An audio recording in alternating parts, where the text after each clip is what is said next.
Imagine being trapped, unable to escape, and feeling your life is about to end. This is trauma, whether it's a car crash, an assault, or witnessing an horrific event. It's a feeling of hopelessness, helplessness, a life-altering event that can color your life for weeks, months, or even years to come. Everyone has a different reaction to trauma, especially when it comes to the sights, sounds, thoughts, or events that may trigger a trauma response. When a trauma response does occur, some people may freeze mentally and physically, while others are brought back mentally to the trauma that took place as if it was literally happening all over again. For the latter, images, thoughts, even smells, may all come rushing back, adding to this sensation. The brains of those individuals experiencing a trauma response processes all of this information as if it is happening now, instead of recognizing it as a memory from the past. Trauma leaves the individual with a stress response that doesn't return to baseline after the traumatic event. Put simply, the brain predicts danger where there is none. So how does the emotional field fit into trauma? As we've discussed in our exploration of emotional granularity, we navigate daily life within an emotional landscape, ranging from discomfort to comfort, and varying levels of alertness. Trauma distorts this landscape, skewing the balance toward heightened discomfort and vigilance. Imagine you're walking down a street, and you hear a car backfire. For most, it's just a loud noise, a momentary surprise that quickly passes. But for someone who has experienced trauma, that same sound might send their heart racing, their body tensing, as if they were back in a war zone or reliving a violent event. This isn't just an overreaction, it's the brain's attempt to predict and protect.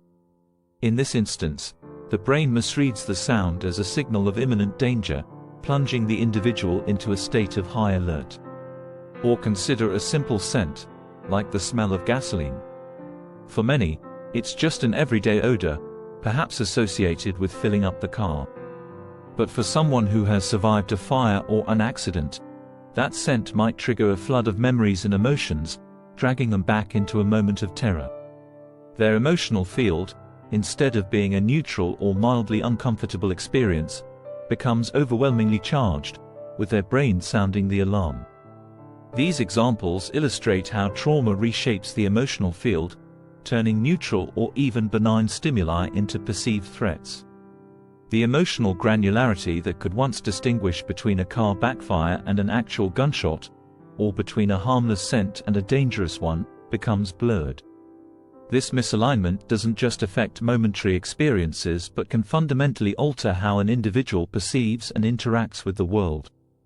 Understanding trauma in this way helps us appreciate the profound impact it has on the brain's predictive mechanisms.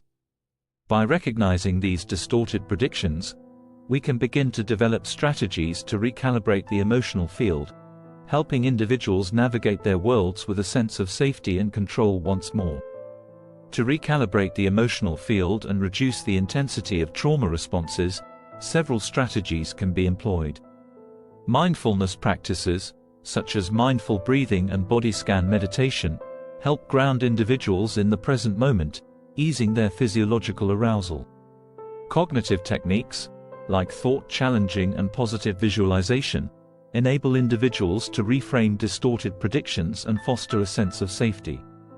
Gradual exposure to triggers, paired with relaxation or in a controlled setting, helps the brain relearn that these stimuli are not dangerous, while physical activities and grounding exercises further regulate the nervous system.